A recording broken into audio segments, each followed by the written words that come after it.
Hi, I'm Randy Vance. I'm at Tubbs Inlet near Ocean Isle, North Carolina on a brand new boat from Stingray.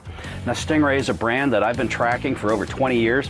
Their reputation has always been to bring a great performing, well-built boat at a moderate price to the marketplace. Well, this is the first year I've been on their new center console 273. What they did here was check all the boxes on what you'd need in a saltwater boat. The engineers and designers got it right. Now let me talk to you about some of the things that I discovered right away that a lot of saltwater boat builders forget. For instance, cup holders and rod holders all drain to the deck or overboard. I like the fact that the cockpit is guttered with stainless steel grills over the scuppers, which means no bait, no tackle is going to slip down in there and plug them up. Now there's a lot more to the style and detail in this boat, but let's talk about performance first.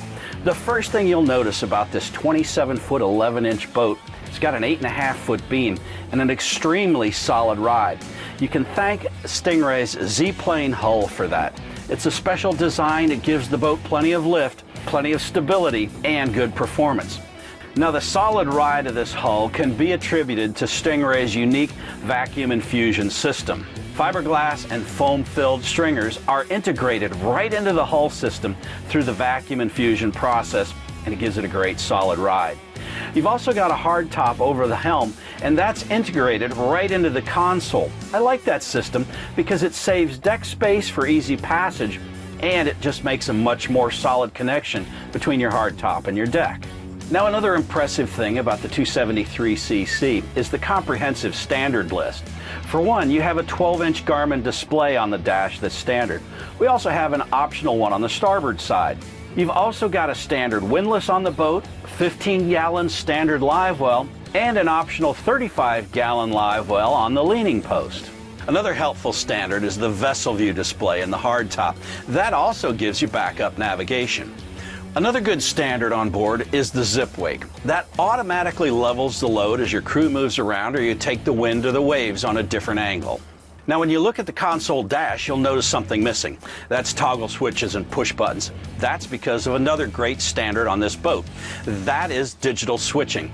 All the systems on this boat will be controlled through the Garmin display. Another nice standard on board are the custom Wise seats. The seats are comfortable whether you're standing or leaning against them. You've got flip-up bolsters, they're nicely contoured, and you've got fold-down armrests.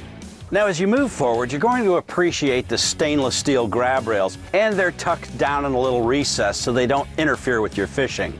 Once you're up here, you see you've got a nice wraparound seating area, but you can stow the cushions and it makes a nice fishing deck.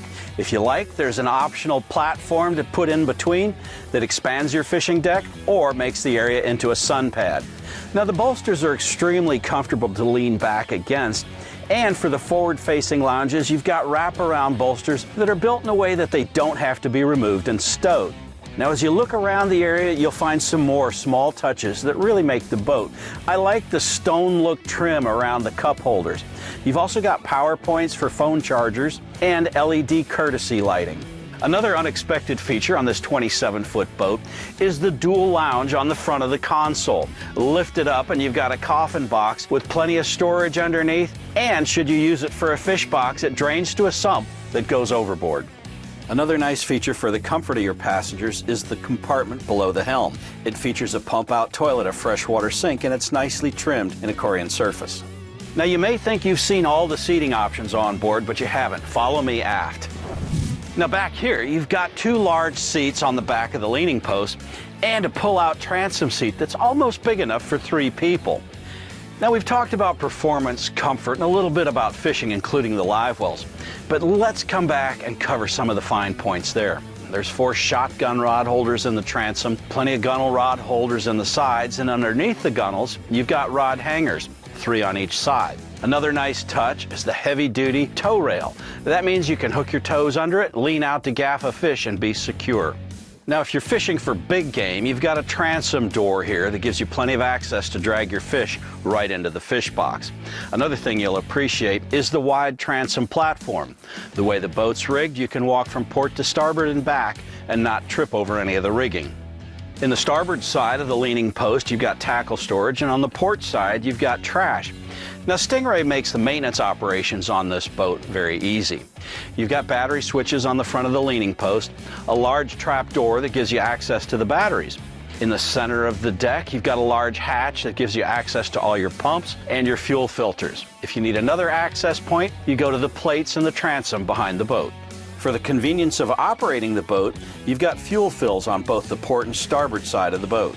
Now at the price on this boat, the standard list, as I said, is comprehensive and it includes a Fusion audio system.